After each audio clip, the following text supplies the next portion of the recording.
तो सतगुरु कहते हैं कहीं भी भागने की दौड़ने की बात ख़त्म कर देते हैं। सतगुरु कबीर साहब का जो सिद्धांत है सत्य सिद्धांत है कि सत्य में ही सतगुरु की प्राप्ति होएगी। जिसको सतगुरु ने कहा है कि सांच बराबर तप नहीं, झूठ बराबर पाप, जाके हृदय सांच है ताके हृदय आप। सतगुरु कहते कि अगर हमारे हृदय में झूठ आ गया तो वो सबसे बड़ा पाप है। कैसे है? अगर हम एक झूठ बोलेंगे, झूठ के सहारे निंदा भी आ जाएगी, चुगली भी आ जाएगी, बेईमानी भी आ जाएगी, क्रोध भी आ जाएगा, लोभ भी आ जाएगा, ईर्ष्या भी आ जाएगी, घृणा भी आ जाएगी। एक झूठ के पीछे इतने लोग जुड़ जाएंगे। हाँ, उसी को सतगुरु कहते हैं कि झूठ बराबर पाप। तो झूठ जो है सबसे बड़ा पाप है। एक झूठ के सहारे हमारे बहुत सारे उसके पीछे जो उसके साथी लोग हैं ना, सेनापति, वो सब उसके पीछे पीछे आ जाते हैं। और जब हम सांच बराबर तप नहीं, सत्य बोलेंगे तो उसके पीछे आएगा दया आएगा, क्षमा आएगा, संतोष आएगा, धीर आएगा, विचार आएगा, गुण आएगा, करुणा आएगी, प्रेम आएगा, सेवा आएगी। ये उसके पीछे आएंगे। तो ये उसके पीछे आएंगे तो किसका बल ज़्यादा होगा? सत्य का होगा ना। तो सत्य का होगा तो फिर हमें भक्ति करने में भी मन लगेगा, सेवा करने में भी मन लगेगा, माता पिता से की सेवा करने में भी मन लगेगा, दीन दुखी की सेवा करने में भी मन लगेगा। लगेगा नहीं लगेगा? और सत्य की राह पर चलेंगे तो हर जगह हमको आनंद मिलेगा। भले से हम झोंपड़ी में रह रहे हैं या रूखी सूखी खा रहे हैं, उसमें ही मस्त रहेंगे। हमको दुनिया का कोई लालच नहीं पकड़ेगा। उसी को सतगुरु कहते हैं, इसलिए सांच बराबर तप नहीं। सतगुरु कहते हैं कि सत्यता से बढ़कर कोई भी तप नहीं है। क्यों सतगुरु ने ऐसा कहा? सतगुरु के पास कोई जिज्ञासु, कोई भगत गया, जिससे पहले वो काफ़ी सभी धर्मों के अनुसार पूजा पाठ किया, जप तप किया, लेकिन उसको आत्मा संतुष्टि या आत्मा शांति नहीं मिली। तो उसने फिर लोगों ने कहा भाई तू कबीर साहब के पास जा, काशी, वही तेरा उपाय बता सकते हैं। तो वो खोजी था परमात्मा का, या सतगुरु का, या सत्य का। तो कबीर साहब के पास काशी गया। काशी गया तो कि मुझे जो असली तप है उसको करना, जिससे ज्ञान मिलता है, ऊर्जा मिलती है, भगवान की प्राप्ति होती है। तो सतगुरु कबीर साहब ने पूछा कि तेने भाई कौन कौन से पूजा पाठ किए, पहले ये तो बता। जैसे डॉक्टर से हम दवाई लेने जाते हैं, कोई बीमारी, बड़ी बीमारी है, तो पहले डॉक्टर पिछले वाले डॉक्टर के पर्चे देता है, इसमें क्या क्या दवाई खिलाई है, उसके बाद फिर वो अपना इलाज चालू करता है। तो वही सतगुरु पूछ रहे हैं कि भाई तेने कौन कौन सी भक्ति की हैं। तो कहा मैंने संसार के अनुसार गंगा नहाया, यमुना नहाया, प्रयागराज नहाया, और खड़े होकर भी तप किया, अलग अन्य को प्रकार से उसने बताया। तो उन्होंने कहा भाई तेने किसी के प्रति प्रेम रखा? तो प्रेम तो मैंने नहीं रखा। करुणा रखी? कि करुणा भी नहीं रखी। दया रखी? कि दया भी नहीं थी, मैं तो कठोर था, किसी को अपने पास बैठने नहीं देता था, भगा देता था। अहंकार मेरे पास भरा हुआ था, वो सत्य में बोलता नहीं था। फिर तेने तप कहाँ किया?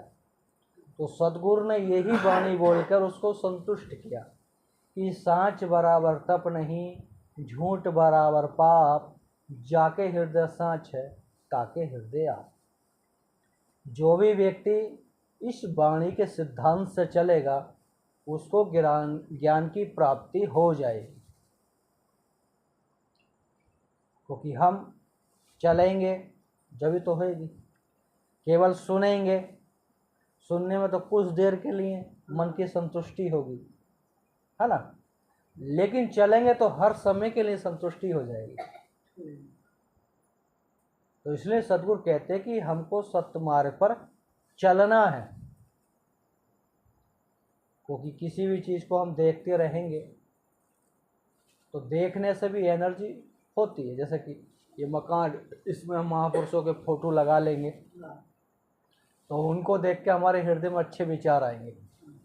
किसी गुरु के लगाएंगे, सदगुरु के लगाएंगे, भगवान के लगाएंगे, तो हमारे हृदय में उनकी प्रति सद्भाव आएंगे। और उन फोटोओं को हटा के हम किसी फिल्मी दुनिया के लगाएंगे तो हमारे मन में फिर वो वाले विचार उत्पन्न होने लगेंगे। उनको हटा के फिर और उससे और नीचे वाले पोस्ट लगा लेंगे तो फिर वैसे विचार आने लगेंगे। उसी को सद्गुरु कहते, जैसा देखेंगे वैसे मन में विचार है। जैसा खाए अन्न वैसा हो मन, जैसा पिए पानी वैसी हो वाणी, जैसा करी संगत वैसी करे रंग। क्योंकि हमारे जो आँखों से हम देख रहे हैं तो उसका प्रतिचन हमारे हृदय में जा रहा है, हृदय की तरंगों को टच कर रहा है, वो हमारी बॉडी के सेल उसके अनुसार काम करना चालू कर दिए। इसलिए सद्गुरु कहते हैं कि पहले अपने विचारों को आना बंद कर दो। जो हमारे द्वार खुले हैं, आँखों के द्वार, कानों से द्वार, इनसे ही तो शब्द हमारे अंदर जाते हैं, अच्छे या बुरे। तो सद्गुरु कहते हैं अगर अच्छे विचारों को अपने अंदर लेंगे और बुरे विचारों को यहीं रोक देंगे और यहीं रोक देंगे, इसको अंदर नहीं जाने देंगे, तो हमारे मन की शांति भंग नहीं होगी। क्योंकि विचार ही हमारे अंदर नहीं जाएंगे क्योंकि हम मन के अनुसार उसको भोजन नहीं दे रहे ना। मन के अनुसार उसको भोजन नहीं दे रहे तो मन तो मर जाएगा। वहाँ पर मन मरेगा नहीं मरेगा। हम तो आत्मा का भोजन दे रहे हैं, सद्गुरु का भोजन दे रहे हैं। अपने हृदय में करुणा, प्रेम, भक्ति, ध्यान, सुमरन, ये विचार भेज रहे हैं। तो सद्गुरु जब परमात्मा का भोजन हमको करा रहे हैं, आत्मा का, तो आत्मा जब तो परमात्मा से मिलाएगी। जब आत्मा को भोजन देंगे, आत्मा संतुष्ट होएगी, जब तो परमात्मा से मिलाएगी। अभी हमारी आत्मा ही संतुष्ट नहीं है तो परमात्मा से कैसे मिलन कराएगी। हम तो मन के विचारों पे चल रहे हैं तो मन तो काल से मिलवाएगा। वो तो उसका एजेंट है, उसका वकील है, उसका केस लड़ेगा ना। वो हमारा तो नहीं लड़ेगा। हमारा वकील तो हमारा आत्मा है, जो हमारा केस लड़ेगा वो परमात्मा से मिलाएगा। और उसको हमको अपने वकील को फीस देना पड़ेगा। कौन सा फीस? दया का, क्षमा का, करुणा का, प्रेम का, ध्यान का, सुमरन का, सेवा का, ये फीस है ना आत्मा की। जब तो हमारा केस लड़ेगी, वो उसको मन को हराएगी, और मन को हराएगी तो परमात्मा से हमारा मिलन कराएगी। तो सतगुरु ने, गुरु ने हमें वो नाम रूपी हीरा दे दिया है, लेकिन हम उसका व्यापार नहीं कर रहे। व्यापार करें जब तो धन बढ़ेगा, है ना। अब हमें भौतिक धन बढ़ाना है तो बाहर काम करना पड़ेगा, तो धन आएगा, उससे हम अपना मकान बना देंगे, बच्चों को पढ़ाएंगे लिखाएंगे, अच्छे से खाए पिएंगे रहेंगे। ये तो भौतिक व्यवहार, भौतिक धन बढ़ाया हमने। लेकिन हम सात्विक धन बढ़ाएंगे, सद्गुरु की मजदूरी करेंगे, जब तो धन मिलेगा। सद्गुरु की मजदूरी करने रहे। गुरु ने बताया भाई बैठ के पाठ करना, ध्यान करना, सुमरन करना, माता पिता की सेवा करना, गुरु सेवा करना, साधु संत सेवा करना, यही तो मजदूरी है। हृदय में प्रेम रखना, सबके प्रति करुणा रखना, दया रखना, क्षमा रखना, यही तो सद्गुरु की मजदूरी है। वो मजदूरी नहीं हम कर रहे तो फिर अपने खाते से पैसा कैसे निकाल सकते हैं? हम जमा ही नहीं कर रहे। सतगुरु रूपी धन, सत रूपी धन हम सदगुरु के खाते में जमा ही नहीं कर रहे तो निकाल कैसे सकते? इसलिए हमको जमा करना होगा। सदगुरु की मजदूरी करेंगे जब तो धन हमारा इकट्ठा होगा, जब सदगुरु अपने खाते में लिखेगा इन्होंने इतना सत्य कार्य किया है, इतनी सेवा की है, इतना सुमरन किया, ध्यान किया है, जब तो बैलेंस हमारा बढ़ेगा, जब तो एटीएम से निकाल सकते हैं। जब हमारे खाते में पैसा नहीं है, एटीएम लेके घूमते रहो तो पैसा निकली एटीएम से। तो इसलिए जो भी अच्छे संत होते हैं, गुरु होते हैं, भक्त होते हैं, कि कोई आशीर्वाद दे देता है कि जा तेरा भला हो जाएगा, तो उसका काम हो जाता है, नहीं हो जाता है, क्योंकि उसके खाते में इतना पैसा है, इतनी भक्ति जमा है, वो अपनी भक्ति से आपका भला कर देता है। तो अगर हम भी सदगुरु की मजदूरी करेंगे तो हमारा बैलेंस भी बढ़ेगा, और सदगुरु की मजदूरी नहीं करेंगे तो हम तो खाता खाली पड़ा। खाता तो खुलवा लिए सदगुरु के दरबार में, गुरु ने हमारा खाता खोल दिया कि भाई धन कमाओ, राम नाम का, सतनाम का धन कमाओ। हम धन नहीं कमा रहे तो खाते तो हमारा खाली पड़ा ना। इसलिए खाता में धन कमाने के लिए चलते रहिए, फिरते रहिए, चाहे कुछ भी कार्य करिए, ऑफिस में, घर में, बाहर में, सुमरन करते रहिए।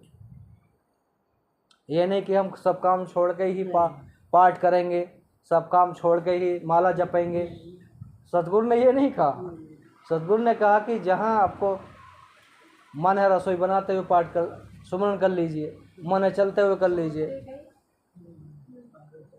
और मन है अपना कहीं भी कर, बस सुमरन करते रहिए, तो मजदूरी हमारी होती रहेगी ना। और मजदूरी होती रहेगी तो हमारा मन भी फ्रेश रहेगा, मन में शांति बनी रहेगी, टेंशन भी नहीं होगी, वो प्रेम का भी उद्गम हो जाएगा। जब सत्यता की तरफ जाता तो सब चीज़ का जन्म होता है। सत्य का भी होता है, सत्य पे चलेगा, सत्य ज्ञान का होगा, भक्ति का होगा, सेवा का होगा, करुणा का होगा, प्रेम का होगा, सबका जन्म हो जाएगा। इसलिए हमको ज्ञान रूपी भक्ति की तरफ प्रवेश करना है। जम के कवाड़ जभी तो खोलेंगे जब हम भक्ति करेंगे। भक्ति नहीं करेंगे तो फिर सतगुरु कैसे कहेंगे काल से भी तो इसको अंदर जाने दे। वो भी तो जब ही कहेंगे जब हमारा पास बना होगा, भक्ति हमने की होगी।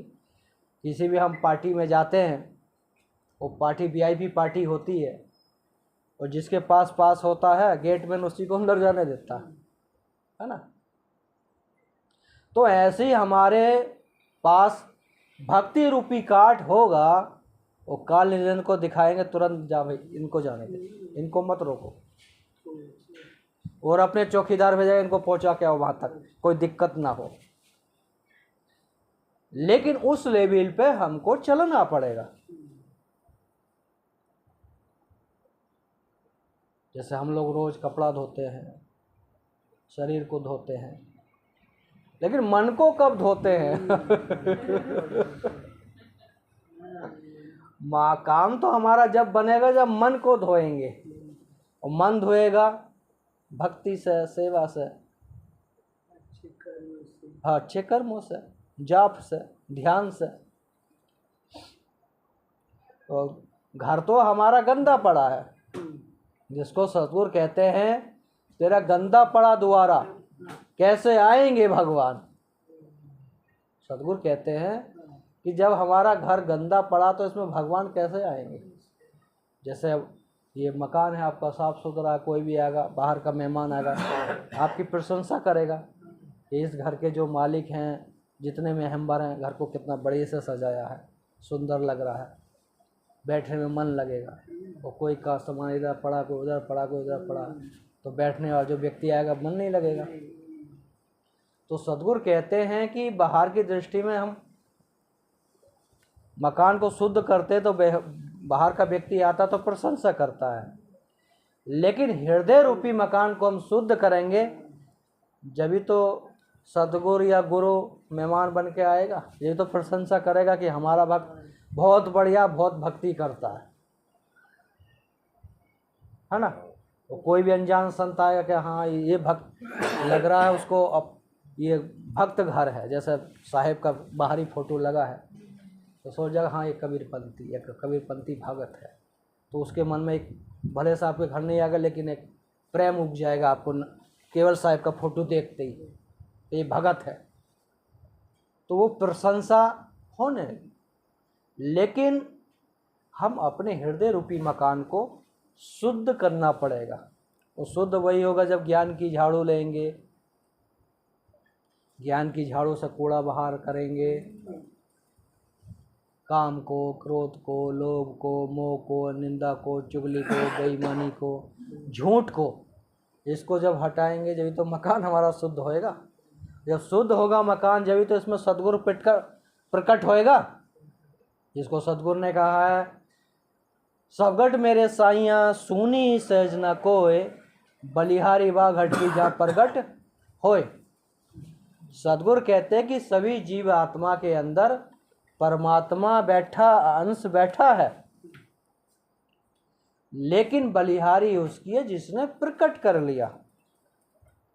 सभी जीव आत्मा के अंदर परमात्मा का अंश है, लेकिन जिसने प्रकट किया है उसकी बलिहारी है। हम गुरु के आगे क्यों झुकते हैं, गुरु से दीक्षा क्यों लेते हैं? वो भी हमारे जैसा ही है शरीर, वो भी कपड़ा पहनते, हम भी कपड़ा पहनते, लेकिन गुरु ने अपने गुरु से कुछ प्राप्त किया है, प्रकट किया है।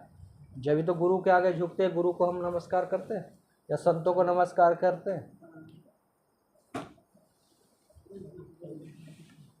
तो ऐसे ही हम भी अपने अंदर प्रकट करने की परिभाषा को जानना है।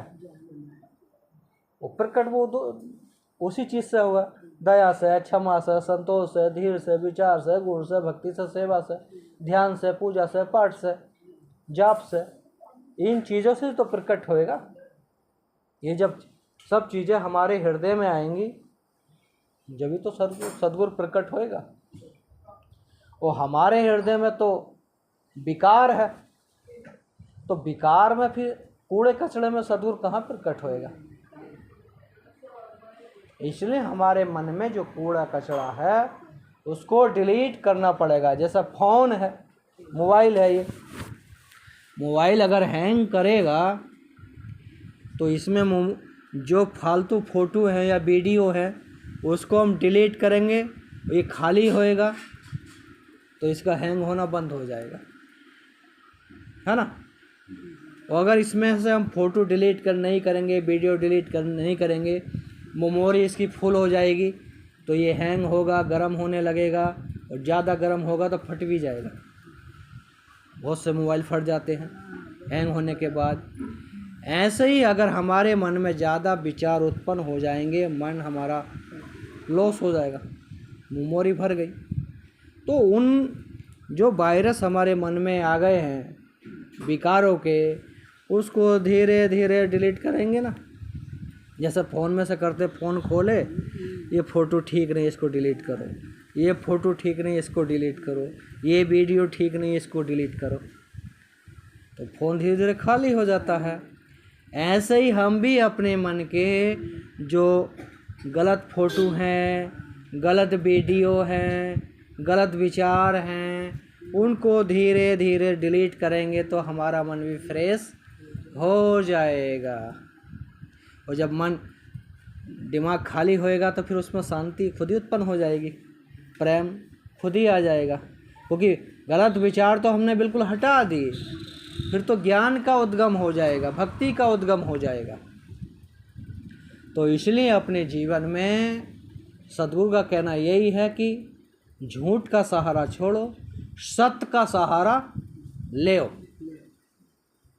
जब भी तो हम सद्गुरु से वीडियो कॉलिंग कर सकते हैं, जैसा फ़ोन से इसमें सिम लगाए, नेट वाला पाउच वो डाले, वाउचर, बैटरी चार्ज किए, सब चीज़ का सहयोग मिला, ये तो वीडियो कॉलिंग हुई। इसलिए अगर हमें सतगुरु से वीडियो कॉलिंग करनी है तो सब चीज़ को बैटरी चार्ज करना पड़ेगा अपना भक्ति से, विवेक रूपी टावर लगाना पड़ेगा। और गुरु ने तो नाम रूपी सिम दे ही दी है हमको, लेकिन हम अपने मोबाइल में वायरस नहीं हटा रहे हृदय रूपी मोबाइल में से, तो कैसे गुरु से वीडियो कॉलिंग होगी? नेटवर्क हमारा मिल ही नहीं रहा, क्योंकि नेटवर्क तो सतगुरु से जब मिलेगा हम सत्य की राह पर चलेंगे। जब तक सत्य की राह पर नहीं चलेंगे तो नेटवर्क कैसे मिलेगा? और नेटवर्क नहीं मिलेगा तो वीडियो कॉलिंग कैसे सतगुरु से हो सकती है?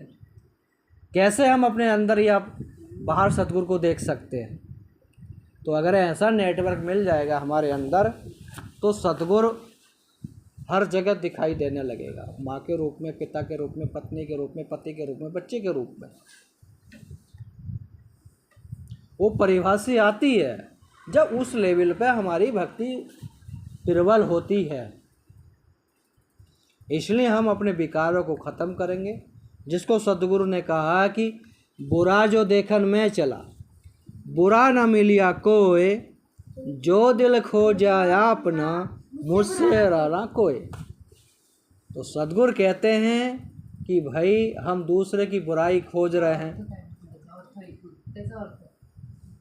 दूसरे की बुराई खोज रहे हैं, तो उससे हमारा कोई लाभ नहीं बल्कि और हमारी हानि है। हमारा समय नष्ट जा रहा है, हमारी चेतन शक्ति गंदी हो रही है, हमारे अंदर गंदे विचार आ रहे हैं निंदा करने पर। तो सतगुरु कहते हैं कि हमें दूसरे की बुराई ना देख के अपनी बुराई देखनी है, अपनी तरफ देखना कि मेरे अंदर क्या क्या कमियां हैं। हम संसार की कमियों को ढूंढेंगे तो हम अपनी कमियों को नहीं देख पाएंगे। जब हम अपनी कमियों को ढूंढेंगे, जब हमारा भला होगा, तो उसी को सतगुरु कहते कि बुरा जो देखन में चला, बुरा ना मिलिया कोई, जो दिल खोजा अपना, मुझसे बुरा ना कोई। जब व्यक्ति अपने आप में लौट के आता है, अपने मन को पकड़ता है, तो उसको चिंता होता है मैं तो बाहर की लोगों की बुराई देख रहा था कि मेरी सासू माँ ऐसी है, मेरी बहू ऐसी है, मेरा बेटा ऐसा है, मेरा पति ऐसा है। मैंने देखा मैं खुद दूसरे की निंदा चुगली करता हूँ, तो मैं सबसे ज़्यादा, जैसे 3 उंगली जाती है ना, लोग कहते कि ये बहुत ख़राब है। आपकी तरफ 1 उंगली गई, मेरी तरफ क्या है 3 आई, तो मैं क्या गुना ज़्यादा ख़राब हुआ? 3 गुना। तो हमको 1 गुने वाले पे उंगली नहीं उठाना है, हम अपनी तरफ इशारा देखना कि हमारी तरफ तो 3 आ रही हैं, हम तो 3 गुने हैं। तो इसलिए जब तक हम अपनी बुराइयों को नहीं देखेंगे, अपने आप पर पीएचडी नहीं करेंगे, जब तक हमारा भला नहीं होगा। गुरु ने तो हमारा ज्ञान का दीपक जला दिया, नाम सुमरन दे दिया, और नाम सुमरन की कमाई हम नहीं कर रहे तो कैसे काम चलेगा? जिसको सतगुरु कहते हैं ले लो रे ले लो कोई राम का प्यारा, मैं शोर मचाऊं गली गली। तो राम का प्यारा कोई होगा जब ही तो लेगा। तो हम राम के प्यारे तो बन गए, लेकिन जो नाम सुमरन करना था उसको नहीं ले रहे। गुरु से तो जुड़ गए, कनेक्शन करा लिए,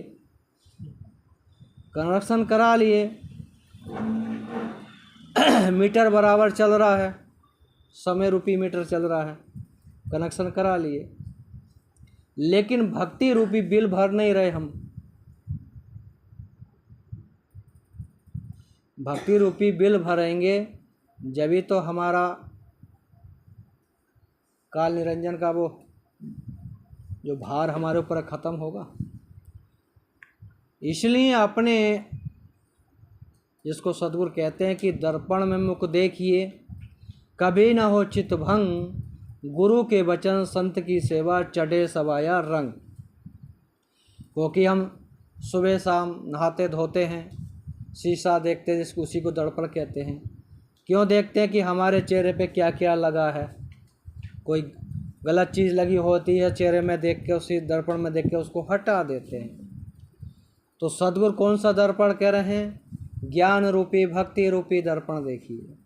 सेवा रूपी दर्पण देखिए, सुमरन रूपी दर्पण देखिए, कभी ना हो चित्त भंग। जब इतने हम दर्पण देखेंगे तो हमारा चित्त भंग क्यों होगा? गुरु का वचन मानेंगे, साधु संत की, माता पिता की सेवा करेंगे तो हमारा चित्त भंग क्यों होगा?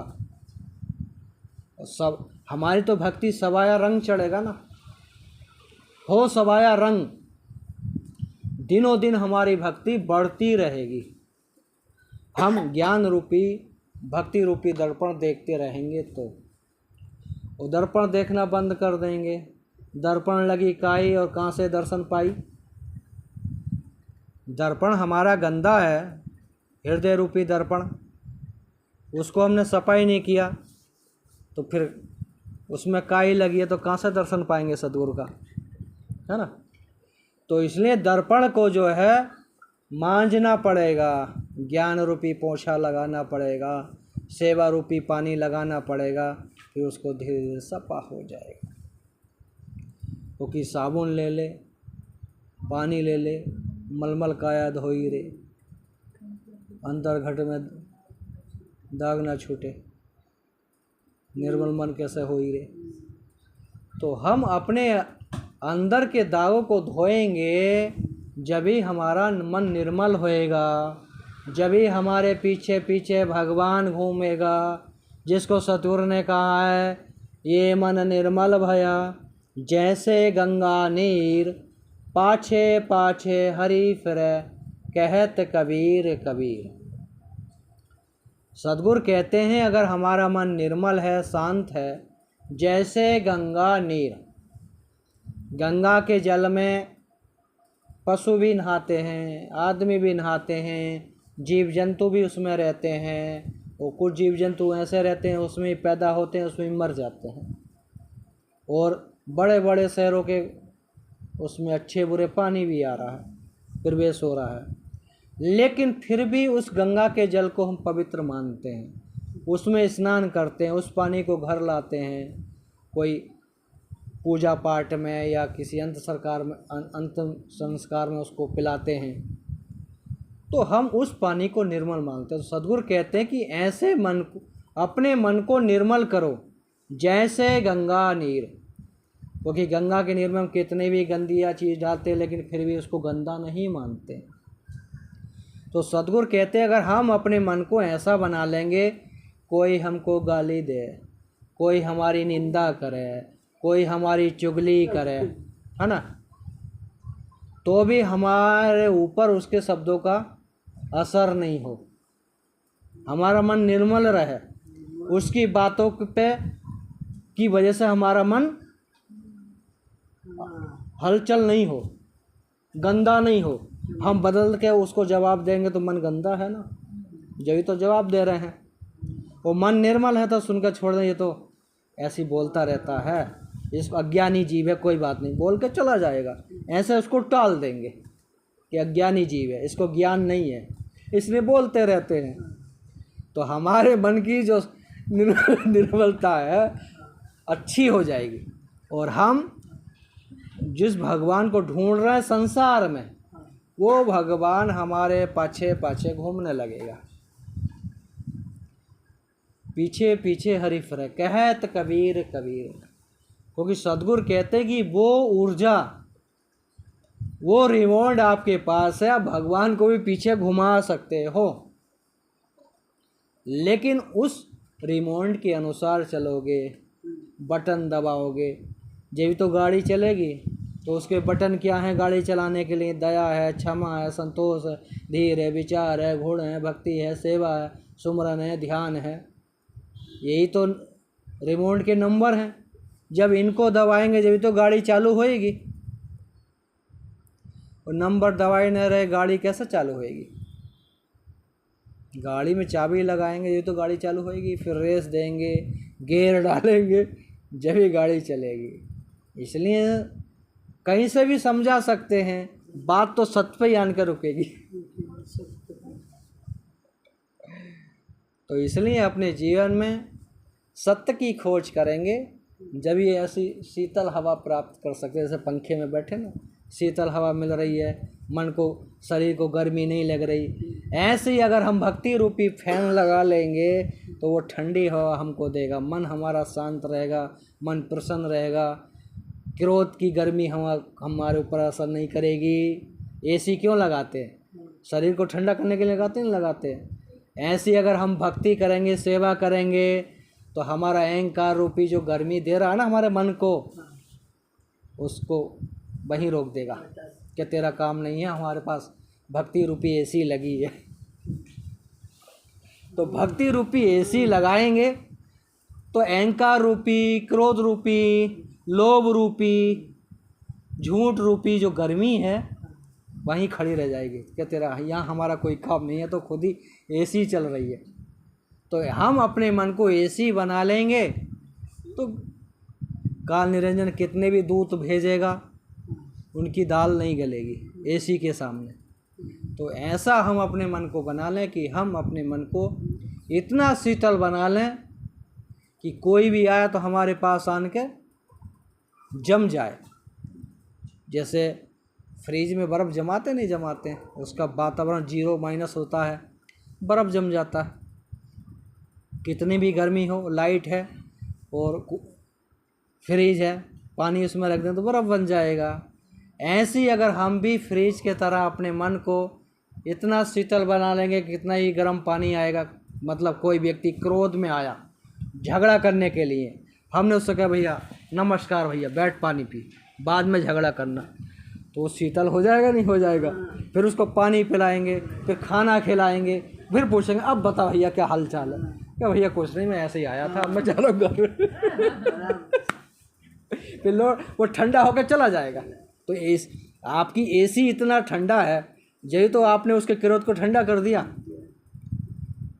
और हम भी उसको, वो एक जवाब दिया हम 4 देंगे, तो दोनों गरम गरम मिलेंगे तो क्या होगा, फाइट होगा नहीं होगा? ऐसे तो फाइट होता है सास बहू में, पति पत्नी में।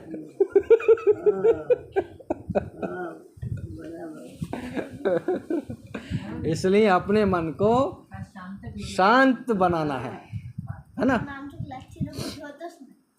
तू ठेव ना, मी पण नाही ठेवू शकत. नाही आता बघा शांत राहायला पाहिजे, सुटते तेव्हा शांत साहेब मिळते. त्या दिमागाला शांत ठेवायचं. हाँ जर कोणी जास्त करत राहिलं तर मी कोणाचं त्यांना बोलू द्यायचं, त्यांना नमस्कार करायचे, क्रोध को- आपोआप शांत एक होते. क्रोध आ गया हाँ, फिर का लागे ना, काल आ गया का लागे क्रोध का मत, आता आपलं क्रोध का नाम ही काल है, इसलिए क्रोध को ठंडा कर देना ज्ञान की भक्ति से, है ना? तो इसमें साहेब की तो अनेकों वाणी हैं, अनेकों भजन हैं, कहीं से भी हम ले सकते हैं। मौकों का ढूंढे बंदे मैं तो तेरे पास में, सतगुरु कहते हैं कि मैं तेरे पास में हूँ, कहाँ तू वन में, पर्वत में, पानी में, झाड़ी में, पहाड़ों में मुझको ढूंढ रहा है। कैसा है पास में? जब हम भक्ति करने लगेंगे, सेवा करने लगेंगे, सुमरन करने लगेंगे, ध्यान करने लगेंगे, एक दूसरे का सम्मान करेंगे, सब लोग मिलजुल के रहेंगे, प्रेम भाव से रहेंगे, जब ही तो पास में आएगा। और जब हम आपस में ही झगड़ा करेंगे, आपस में प्रेम भाव से नहीं रहेंगे तो दूर चला जाएगा। और सद्गुरु कहते हैं कि दूर की बात निराशी, पानी में मीन प्यासी मोए सुन सुन आवे हाँसी। क्यों कह रहे हैं सद्गुरु के पानी में मीन प्यासी मुझे सुन सुन आवे हाँसी? कि कोई व्यक्ति सागर में बैठा है, तालाब में बैठा है, उसको पता पानी गंदा है, वो नहीं पी सकता। तो सद्गुरु कह रहे हैं कि पानी में मीन प्यासी, हम लोगों को मीन की परिभाषा दी है। मीन मतलब मछली, मछली को मीन कहते हैं। वो प्यासी है और जल में रह रही है, क्योंकि हम संसार में रह रहे हैं और भक्ति रूपी पानी नहीं पी रहे, बाहर भगवान खोज रहे हैं। तो जबकि भगवान हमारे अंदर है, सद्गुरु का अंश है, उसको प्रकट नहीं कर रहे। धोबिया करे धोबन की आशा, क्योंकि धोबी जल में कपड़े धो रहा है, तो आस कर रहा धोबन की, केवल धोबन पानी ला के देगी मैं पीऊँगी। उसको कोई काम लग गया, वो प्यासा ही मर गया। तो इसलिए हम बाहर की आस करें कि बाहर से कोई भगवान आएगा, हमको दर्शन देगा, ज्ञान देगा, लेकिन ज्ञान रूपी, भक्ति रूपी, सेवा रूपी ये पानी हम पी नहीं रहे कि बाहर से सतगुरु आएंगे, हमारे सिर पे हाथ रखेंगे तो कुंडली हमारी जागृत हो जाएगी, या गुरु कृपा करेंगे तो हमको मुक्ति मिल जाएगी, या मरने के बाद चढ़ावा चौका करवा देंगे तो मुक्ति मिल जाएगी। कैसे मिल जाएगी? नहीं, वो तो हमारी एक रीति है, परंपरा है, गुरु पूजा है। उस बहाने से आदमी अपने माता के नाम से, पिता के नाम से पूजा पाठ करा देता है, उसका भला है। कोई व्यक्ति मरने के बाद कुछ खाता है? जब नहीं खाता तो उसके जाने के बाद हम कितना ही पूजा पाठ कराएं, कितना ही भंडारा यज्ञ कराएं, वो व्यक्ति खाएगा?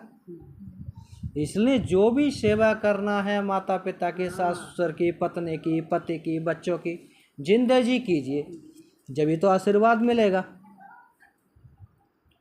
मरने के बाद तो आशीर्वाद नहीं देंगे, क्योंकि वो खा ही न रहे, आशीर्वाद कहाँ से देंगे? जो व्यक्ति खाएगा वही आशीर्वाद देगा। इसलिए सतगुरु कहते हैं कि भी चेतन पूजा करो, आत्मा पूजा सच्चा और पूजा सब कच्चा। सतगुरु ने आत्मा पूजा को कहा, भाई सब जीव आत्मा के अंदर परमात्मा है, भले से कुछ भी, सबका अपना अपना कर्म है, लेकिन किसी कोई भूखा जा रहा है, हम उसको एक गिलास पानी पिला देंगे तो कहेगा भाई हाँ जीता रहे, तेरा भला हो। सतगुरु या भगवान या अल्लाह जो जिसको मानता है उसके हिसाब से आपको आशीर्वाद दे देगा कि जा तेरा भला हो। तो उसने कुछ दिया नहीं दिया, उसको ना पिला के मरने के बाद उसके नाम से भंडारा करेंगे तो कोई आशीर्वाद देगा? इसलिए जिंदे देवता से आशीर्वाद लीजिए ना, जो बोल रहा है, डोल रहा है, खा रहा है, पी रहा है, सो रहा है, चल रहा है, उससे आशीर्वाद लीजिए। इसलिए अपने जीवन में सत्यता को खोजिए। उसी को सतगुरु कहते हैं कि सब दिन होत ना एक समाना, क्योंकि कोई भी समय हमारा एक समान नहीं है। आज हम देख रहे हैं, कल आँखों की लाइट खराब हो सकती है। आज हम पहलवान हैं, कल शरीर बीमार हो सकता है ना। आज धनवान हैं, कोई कारण आएगा, बीमारी आएगी, धन चला जाएगा। तो किसी भी चीज़ का अहंकार नहीं करना है। हम जैसे हम अपनी वाणी से किसी को सताते हैं कि मैं ज्ञानी हूँ, मेरे सामने क्यों बैठा, मेरे सामने क्यों बोल रहा, तो ये मेरा अहंकार हो गया। और धन से हम किसी अपने भाई को, परिवार को सताते हैं, दुख देते हैं, तो उसका दिल दुख रहा नहीं दुख रहा। बल से सता रहे हैं, कोई कमज़ोर आदमी है और हम पहलवान आदमी हैं तो उससे ज़बरदस्ती उठा दे, चल उठ भाई मैं बैठूंगा यहाँ, तो उसको सता रहे नहीं सता रहे। तो हमें किसी के वाणी से, कर्म से किसी को सताना नहीं है। जिसको सतगुरु ने कहा कि दुर्बल को न सताइए, जाकी मोटी हार, मुँह खाल सार भस्म हो जाए। क्योंकि पहले आपने देखा होगा जो लोहार लोग थे, लोहा पीटते थे, उनके पास एक पंप रहता था, उससे हवा भरते थे, तो वो पशु के खाल का बनाते थे, उससे यूँ हवा भरते थे, वो आग जलती थी, लोहा गर्म हो जाता था, और जितना उसको जावा लाएंगे, जो लोहे को हम गर्म करेंगे वो जल के उसमें भस्म भी हो सकता है। तो सतगुरु कहते हैं कि मरे हुए पशु की खाल से लोहा भस्म हो जा रहा है, और हम जिंदे व्यक्ति को सताएंगे तो हमारा क्या हाल होएगा। उदाहरण दे के समझा रहा है। अगर हम जिंदे व्यक्ति को सताएंगे, माता को, पिता को, भाई को, बंधु को, पत्नी को, पति को, बच्चों को, तो हमारा क्या हाल होगा।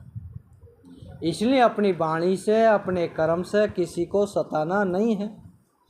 हम किसी की हेल्प नहीं कर सकते तो बुरा भी नहीं करें, तो हमारा बराबर रहेगा ना, कम होगा ना ज़्यादा होगा, नुकसान तो नहीं होगा।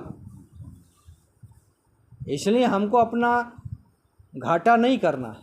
तो किसी को बुरे वचन ना बोले, अच्छे वचन बोले, जिसको सद्गुरु कहते हैं मीठा सबसे बोलिए, सुख उपजे चाहू और, वशीकरण ये मंत्र है, तजो वचन कठोर। सद्गुरु कहते कि मीठे वचन बोलने से दुश्मन भी अपना मित्र बन सकता है। और हम कठोर वचन बोलेंगे तो हमारा पति भी हमारा दुश्मन हो सकता है, पत्नी भी हमारी दुश्मन हो सकती है, पिता भी हमारा दुश्मन बन जाएगा, बेटा भी हमारा दुश्मन बन जाएगा। इसलिए वाणी को सोच विचार कर, अंदर तोल कर, तब मुख बाहर करना चाहिए। क्योंकि कोई किसी के हम चाकू मार देंगे, वो तो दवाई लगाएंगे ठीक हो जाएगा, लेकिन वाणी रूपी जो तीर लगेगा, गोली लगेगी, उसको किससे भरेंगे? उसको नहीं भर सकते ना। जिसको सद्गुरु कहते हैं धरती फाटे मेघ जल, कपड़ा फाटे डोर, तन फाटे की औषधि, मन फाटे नहीं ठोर। सद्गुरु कहते हैं किसी किसान ने मट्टी जमीन को जोता बोया, उसका ऐसे उलट पलट कर दिया, जब घनी वर्षा होएगी मट्टी घुलेगी, वो मिक्स हो जाएगी, वो पानी से बराबर हो जाएगी। कपड़ा हमारा फटा है, धागा लेंगे, सुई लेंगे, उससे सिल देंगे, ठीक हो जाएगा। और कोई हमारे हृदय में यहाँ शरीर में घाव लगा है, औषधि लगाएंगे, ठीक हो जाएगा। और लेकिन जब हमारी वाणी से, कर्म से किसी का घाव हो गया, उसको कोई नहीं भर सकता। इसलिए हमारी वाणी सबसे घातक है। वाणी का घाव नहीं भरता।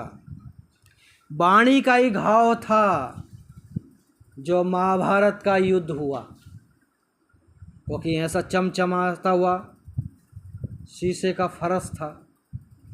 कोई फंक्शन था पांडवों के घर में या कौरवों के घर में, तो आमने सामने मकान था, दोनों पांडव इधर रहते थे, कौरव इधर रह सकते थे। तो जब उनको निमंत्रण के लिए बुलाया गया सभा में, वो तो दुर्योधन गया, उसने नीचे देखा नहीं, वो फरस चमचमा रहा था, उसने सोचा फरस होगा ये ऐसा नीला नीला।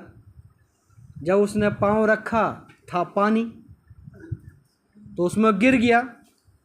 वो गिर गया तो द्रौपदी ऊपर खड़ी थी छत पर, उसने कह दिया कि रहा अंधे का अंधाई, रहा अंधे का अंधाई, इसको पानी नहीं दिखा। उसके माता पिता अंधे थे कि रहा अंधे का अंधा, इसको पानी नहीं दिखाई दिया, इसमें गिर गया। तो उसके बाद दिल को लग गई कि इसने भरी सभा में मेरी बेइज्जती की है, मैं भी इसका बदला लेऊंगा। फिर उसने चाल चली मामा से मिलकर,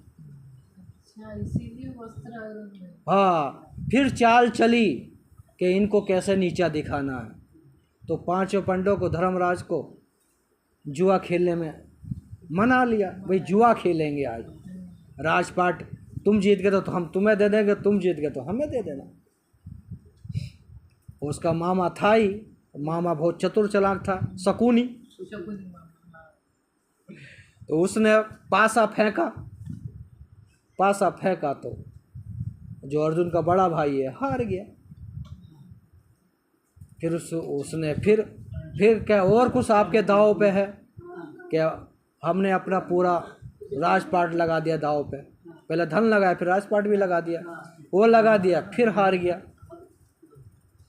फिर भाई अब तो हमारे कुछ नहीं पछ पता, हम जा रहे हैं। फिर उसने सटाया, अरे आपके पास तो आपकी पत्नी है, उसको दाव पे लगाओ, जीत गए तो फिर राजपाट सब तुम्हारा। अरे उसके मन में लालच है लालच आ गई, कि का पता पासा लगी जा, धन पूरा वापसी हो जाएगा। वापसी आ जाएगा। फिर पासा पलटा, फिर वो उसका अर्जुन का बड़ा भाई फिर हार गया। जब हार गया तो भाई अब तो वो पत्नी को हार गया, और तो वो अब पांचों पंडा क्या कह सकते हैं, उनका अधिकार खत्म हो गया, उसने तो जीत ली।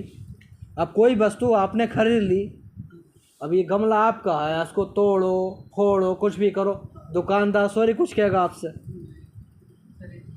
वो तो खरीद लिया आपने, उसके सामने तोड़ेंगे तो भी नहीं बोलेगा वो, इतना क्या भैया क्यों तोड़ रहा, इतनी में तुमने खरीदा, घर जाकर तोड़ना, दर्द उसको होगा। लेकिन आपसे यूँ नहीं कह सकता, मना नहीं कर सकता कि इसको मत तोड़, तू पैसे अपने वापसी ले ले, तो तुम कहोगे मैंने खरीदा है, मेरी मर्जी, कुछ भी करो। तो वहाँ उसका चीरहरण किया था। तो इसलिए बोली जो है सोच समझ के बोलेंगे, और ना बोलेंगे तो महाभारत हो जाएगा। कितने लोग उसमें मारे गए, कितने लोग शहीद हुए, लोग घर से बेघर हो गए। फिर उसके बाद बहुत छल कपट हुआ, पांचों पंडों ने युद्ध जीता। युद्ध जीतने के बाद जब वो निकले गांव में, रथ पर बैठ के पांचों भाई, तो जिसका पति युद्ध में मर गया था, जिसका भाई मर गया था, जिसका भतीजा मर गया था, जिसका बेटा मर गया था, वो लोग उनको गाली दे रहे थे कि इनकी वजह से मेरा बेटा मर गया, भाई मर गया, भतीजा मर गया, पति मर गया। तो उन लोगों ने सुना, ओ हो, हमने इस राजगद्दी के लिए इतने पाप कर लिए, अब इन पापों से कैसे मुक्त होएंगे। तो फिर वो पांचों भाई कृष्ण भगवान के पास गए। कृष्ण भगवान के पास गए तो कृष्ण भगवान ने कहा महायज्ञ करो, उसमें सभी परंपराओं के साधु संतों को बुलाओ और भोजन खिलाओ, और जिसके खाने से घंटा बजेगा जब ही आपका यज्ञ सफल होएगा। तो उन्होंने ढिंढोरा पीट दिया, भाई जो भी साधु संत खाएगा उतनी उसकी सोने की मुद्रा दी जाएंगी। लालच में सब लोग भाग रहे, जैसे महाकुंभ हुआ ना, लोग साधु संत खा रहे हैं, दक्षिणा मिल रही, खा रहा है, इस पंडाल में जा रहा है, उस पंडाल में जा रहा है, भाई वहाँ अच्छी दक्षिणा मिल रही, वहाँ चल रहा है। तो ऐसा लोग चलते रहे, वो खवाते रहे, लेकिन यज्ञ सफल नहीं हुआ, घंटा नहीं बजा। फिर कृष्ण भगवान के पास गए, भाई इतने भारत के साधु संतों ने खाया, ऋषि मुनियों ने खाया, वो आपने भी खाया, फिर भी घंटा नहीं बजा। कि जाओ, एक सुपज भगत है जिसको सुदर्शन कहते हैं, सुदर्शन भगत, द्वापर युग में, उनको कबीर साहब ने दीक्षा दी थी, मुनिंदर साहब ने, उनके उस समय वो शिष्य थे। वो वाल्मीकि जाति के थे, जिनको जो झाड़ू पोछा या वो बाथरूम सफा करते हैं, मैतर थे वाल्मीकि। वो सुदर्शन भक्त जो थे, सुपज भगत, वाल्मीकि समाज से थे, वाल्मीकि समाज से थे। तो उन्होंने कहा अच्छा ठीक है भेज, उनको निमंत्रण तो नहीं दिया, लेकिन अब पांचों पंडा कहना किसको भेजे, वह तो खुद ही नीच है। इतने बड़े बड़े ऋषि मुनियों ने, ठाकुरों ने, पंडितों ने, जाटों ने खा लिए, उनके खाने से नहीं बजे तो उसके मन क्या बजे। तो कह सुन के कृष्ण की बात को टाल नहीं सकते, उनके गुरु थे, कुल गुरु। तो भीम को भेजे, और भीम तो अपने धन में अहंकारी था। भीम गया तो भीम ने कहा, ए महाराज जी, लंगर भंडारा चल रहा, चलो खाने के लिए हमारे यहाँ दान दक्षिणा मिलेगा। तो उन्होंने कहा मैं राजा महाराजाओं के घर नहीं खाता हूँ, पाप का धन होता, ये लोग पापी होते हैं, दीन दुखी का दिल दुखा के धन इकट्ठा करते हैं। तो भीम को तो और गुस्सा आ गया कि हम लोगों को पापी कह रहा है, और कृष्ण भगवान हमारे साथ रहते हैं और ये हमको पापी कह रहा है। तो गुस्से में कहता भीम नहीं जाओगे तो उठा के ले चलूँगा। भीम बोला, उसको अपने बल का अहंकार था। तो सुपज भगत बोले अच्छा मुझे उठाएगा, अच्छा मैं चलता हूँ। मेरी वो सुमरनी रखी है, टंगड़ी है, उसको उतार लो, सुमरनी माला। तो भीम उस माला को उतारने गया तो उससे माला वो नहीं उतरी। बहुत कोशिश की, लेकिन एक सुपज भगत की माला नहीं उतार पाया, तो सुपज भगत को क्या उठा पाएगा। तो झक मार के वो गुस्से में चला गया, और जाने के बाद उसने उसके विपरीत बताया। उनने सोचा सत्य बताऊंगा तो मेरी बेइज्जती होगी, तो उसने कहा कि वो तो भगत उगत नहीं, वो तो अहंकारी है। वो कह रहा कि मैं राजा महाराजों के घर नहीं खाता हूँ, वो तो पापी होते हैं, दीन दुखी को सता के धन इकट्ठा करते हैं। तो ऐसा बताया तो फिर कृष्ण भगवान के पास गए। वो अर्जुन ने वो भीम ने फिर वही बात रखी कि वो तो भगत हुआ तो उसने, वो तो अहंकारी हैं। आपके कहने से वो तो हम चले गए। वो तो कह रहा कि राजा महाराजा नीच होते हैं, वो लोगों का खून पीते हैं, धन लूटते हैं, और मैं राजा महाराजाओं के घर खाना नहीं खाता हूँ, पापी होते हैं, पाप का धन होता है। तो कृष्ण भगवान ज्ञानी तो थे, उन्होंने कहा ये कुछ चाल चल रहा है। झूठ बोलता तो व्यक्ति उसकी बातों से पता चल जाता है। सच्चे आदमी के सामने कोई व्यक्ति झूठ बोलेगा तो उसकी बातों से पकड़ लेगा कि कुछ गड़बड़ है। तो उसने उसके बड़े भाई को बुलाया कि ये सत्य बात नहीं बता रहा, इससे पूछो। अब बड़ा भाई सामने बैठा है और राजा है, वो बड़े भाई का एक सम्मान है, और राजा है, राजे का आदेश का पालन नहीं करेगा तो भाई का आदेश का पालन नहीं किया, राजा महाराजा अपने पिता को तक को मरवा देते थे। इतने क्रूर राजा महाराजा पहले रहते थे। जब उसके बड़े भाई ने डांटा तो उसने फिर बताया कि मैं अपने बल के अहंकार में गया था कि मुझसे ज़्यादा कोई बलवान नहीं है, और मैंने उनको सम्मान नहीं दिया, उल्टा सीधा बोला। उन्होंने कहा भाई मेरी माला उतार लो, मुझसे उतर नहीं पाई, और मैं गुस्से में छोड़ के चला आया। फिर कृष्ण भगवान ने कहा कि जाओ निमंत्रण देकर आप किसी 5 पंडों जाना, और राज वस्त्र में मत जाना, भक्त बन के जाना। फिर 5 पंडा साधारण वेशभूषा में आए, भगत रूप में बन के उनके हाथ के निमंत्रण किया, विनती की आपको हमारे यज्ञ में आना है तो हम पर कृपा करनी है, क्योंकि हमने भारत के सभी साधु संतों को खवा लिया, लेकिन किसी के खाने से भी घंटा नहीं बजा। तो सुपज भगत ने कहा अच्छा चलो मैं सुबह आऊँगा। सुबह हुआ, नहाए धोए, पूजा पाठ की, अपना चले गए। जब गए तो रसोई की तैयारी वो द्रौपदी कर ही रही थी, तो उसने 56 प्रकार के भोजन बनाए कि आज सुपज भगत आएंगे, वो खाएंगे, घंटा बजेगा, हमारे पाप क्षण हो जाएंगे। इस भाव से उन्होंने रसोई बनाई। जब बनो 56 प्रकार के यहाँ थाली लगाएंगे तो पूरे में थाली थाली हो जाएंगे। तो उन्होंने कहा भाई सब थाली में से खाऊंगा, सब झूठा हो जाएगा। तो उन्होंने सभी थाली में से थोड़ा थोड़ा थोड़ा थोड़ा भोजन लेकर एक थाली में रख लिया, वो सबको मिक्स कर लिया, और मिक्स करके अपना खाया तो एक बार खाया तो एक बार घंटा बजा। तो द्रौपदी झांक के यूँ देख रही थी, खाना खा रहे से आप रसोई में, हम इधर खाना खाएं तो देखोगे। तो उसने कहा रहा ये नीच का नीच, मैंने इतनी प्रेम से इतनी मेहनत करके भोजन बनाया, तो इन्होंने किसी का स्वाद नहीं मिला, सब मेरी मेहनत खराब कर। तो उन्होंने हृदय की बात को उसके पढ़ लिया। सुपज भगत हाथ धोए और चल लिए। अब सब बोल रहे भाई क्या बात हो, एक ही बार खाया, वो हाथ धो के चल दिए, कुछ बताए भी नहीं, बोले भी नहीं।